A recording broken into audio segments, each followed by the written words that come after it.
आप सभी को मेरा नमस्कार। उम्मीद है आप सभी अच्छे होंगे। आज के इस वीडियो में हम सभी कारक के ऊपर बात करेंगे। कारक की परिभाषा क्या होती है, उसके कितने भेद होते हैं, साथ-साथ भेदों को हम अलग करके समझेंगे उनके चिन्हों के साथ और उदाहरण के साथ, ताकि स्पष्ट हो सके कि किस प्रकार से हम किन चिन्हों का प्रयोग करते हैं। उदाहरण के माध्यम से हम सभी आसानी से समझने का प्रयास करेंगे। वीडियो के अंत में कुछ प्रश्न रखे गए हैं, जिसे आप हल करके देख सकते हैं ताकि आपको पता लग सके कि इस वीडियो से आपने कितना सीखा, कितना समझा। आइए शुरुआत करते हैं कारक की परिभाषा।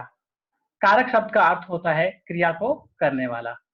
जब क्रिया को करने में कोई ना कोई अपनी भूमिका निभाता है, उसे कारक कहते हैं। अर्थात संज्ञा और सर्वनाम का क्रिया के साथ दूसरे शब्दों में शब्द बताने वाले निशानों को कारक कहते हैं। यानी संज्ञा और सर्वनाम जो क्रिया कर रहे होते हैं, इन दोनों के बीच में जो संबंध बताता है, वह आपका कारक होता है। कारक के उदाहरण हैं, रोहन ने पत्र लिखा, मोहन ने कुत्ते को डंडा मारा। यदि इन दोनों वाक्यों को हम ध्यान से देखें, तो इसमें से अगर हम ने हटा देते हैं, तो वाक्य का पूरा अर्थ हम समझ नहीं सकते। यानी वाक्य का पूरा अर्थ निकल के नहीं आएगा। यानी इस ने वाक्य को पूरा किया। यानी जो कर्ता ने जो कर्म किया था, उन दोनों के बीच में अगर संबंध बताने का जो काम किया, उन दोनों को जो एक पूरा वाक्य बनाने का काम किया, वो कारक ने किया। आइए जानते हैं कारक के कितने भेद होते हैं। कारक के 8 भेद होते हैं। कर्ता कारक, कर्म कारक, करण कारक, संप्रदान कारक, आपादान कारक, संबंध कारक, अधिकरण कारक और संबोधन कारक। यहाँ पे मैंने एक छोटी सी शुक्ति दी है, जिसको आप याद कर सकते हैं। यदि आप ये याद कर लेते हैं, तो वैसे भी कारक आपके लिए बिल्कुल आसान हो जाएगा, क्योंकि पूरा का पूरा कारक जो अभी हम पढ़ने वाले हैं, वो इसी शुक्ति पे आधारित है। कर्ता ने कर्म को करण से, संप्रदान को के लिए, आपादान से मान, काके की संबंध है, अधिकरण में मान, रेहे हो संबोधन, मित्र धरो यह ध्यान। यदि हम इसे याद कर लेते हैं इस तरीके से भी, गाकर या फिर कैसे भी, तो हमें कारक पहचानने में कभी दिक्कत नहीं आएगी। आइए शुरुआत करते हैं कर्ता कारक से। जो वाक्य में कार्य करता है, उसे कर्ता कारक कहते हैं। अर्थात वाक्य के जिस रूप में क्रिया को करने वाले का पता चलता है, उसे कर्ता कारक कहते हैं। यानी कुल मिला के काम करने वाले का जहाँ पता लगता है, वहां पे कर्ता कारक होता है। यहाँ पे मैंने थोड़ा अलग करके भी आपको लिखा हुआ है। कारक कौन सा है हमारा? कर्ता। चिन्ह कौन सा प्रयोग करते हैं हम? ने, जिसका अर्थ है काम करने वाला। जैसे कि राम ने खाना खाया, मैंने उसे पढ़ाया। आइए आगे जानते हैं कर्म कारक। संज्ञा या सर्वनाम अथवा जिस वस्तु या व्यक्ति पर क्रिया का प्रभाव पड़े, उसे कर्म कारक कहते हैं। यानी जिस पर काम का प्रभाव पड़ता है, उसे हम कर्म कारक कहते हैं। अब यहाँ पे चिन्ह क्या प्रयोग करते हैं? हम को का प्रयोग करते हैं। जैसे राम ने सुग्रीव को राजगद्दी दिलवाई। अब देखिए, मैंने आपको यहाँ पे अर्थ अलग करके इसलिए लिखा था, ताकि आप ये स्पष्ट कर सकें, समझ सकें कि कभी भी वाक्य के अंदर यदि कारक चिन्हों का लोप होता है, तो वहां पे आप पहचान सके उसके अर्थ के आधार पर। यदि वहां पे वह अर्थ निकल रहा है, तो आप उस कारक का नाम लिख देते हैं। क्योंकि परीक्षा में आपसे अक्सर ऐसे क्वेश्चन पूछ लिए जाते हैं, जहां पे चिन्हों को लोप कर दिया जाता है, हटा दिया जाता है, या ऐसे वाक्य दिए जाते हैं जहां पे आपको चिन्ह नहीं दिखेंगे, परंतु उसके अंदर वो कार्य हो रहा होगा। उसका एक अच्छा उदाहरण नीचे मैंने लिखा है, मैंने उसे पढ़ाया। यहाँ पे आपको को नहीं दिख रहा होगा, परंतु यह कर्म कारक है। आगे बात करते हैं करण कारक। जिस साधन से क्रिया होता है, उसे करण कारक कहते हैं। इसमें चिन्ह होता है से। अब से में यहाँ पे अलग अलग है, जैसे जिसके द्वारा कर्ता काम करे।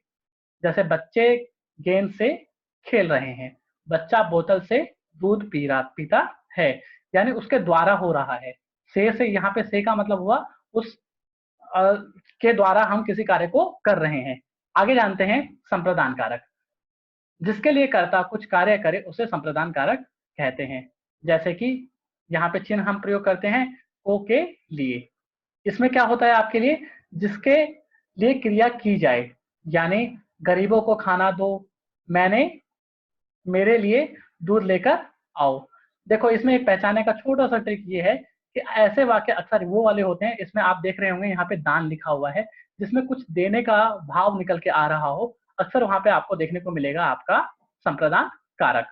आइए आगे जानते हैं हम सभी आपादान कारक।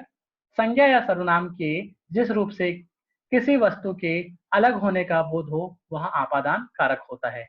यहाँ पे भी जो चिन्ह है आपका से है, पर इसका मतलब है अलग होना, यानी अलगाव का जो भाव निकल के आता है, अर्थ निकल के आता है जहाँ पे, जिस से वहाँ पे आपका आपादान कारक होता है। जैसे हाथ से छड़ी गिर गई, पेड़ से आम गिरा, यानी यहाँ पे अलग होने का बोध हो रहा है, वहाँ पे हमारा आपादान कारक होता है। छठा है हमारा संबंध कारक। संज्ञा या सर्वनाम के जिस रूप से एक वस्तु का दूसरे वस्तु से संबंध ज्ञात हो उसे संबंध कारक कहते हैं। यहाँ पे हम प्रयोग करते हैं का, के, की, रा, रे, री। इसमें पता क्या लग रहा है हमें अर्थ के रूप में कि अन्य पदों से संबंध हमारा इसमें जोड़ने का भाव निकल के आता है। उदाहरण में जैसे कि सीतापुर मोहन का गांव है, यहाँ पे का लगाने से हमें पता लग गया सीतापुर के बारे में बात की जा रही है, जो कि मोहन का गांव है। सेना के जवान आ रहे हैं। ठीक है, आइए आगे जानते हैं हम सभी अधिकरण कारक। संज्ञा के जिस रूप से क्रिया के आधार का बोध हो उसे अधिकरण कारक कहते हैं, यानी क्रिया का जहाँ पे क्रिया का आधार पता लगता हो वहां हमारा अधिकरण कारक होता है। यहाँ पे क्या चिन्ह होते हैं हमारा, में और पर इसके चिन्ह होते हैं। जैसे हरी घर में है, पुस्तक मेज पर है।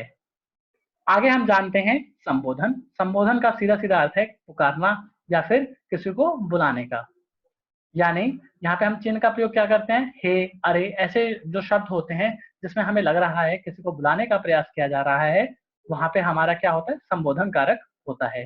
हे ईश्वर रक्षा करो, अरे बच्चों शोर मत करो, यहाँ पे क्या हो रहा है, संबोधन हो रहा है।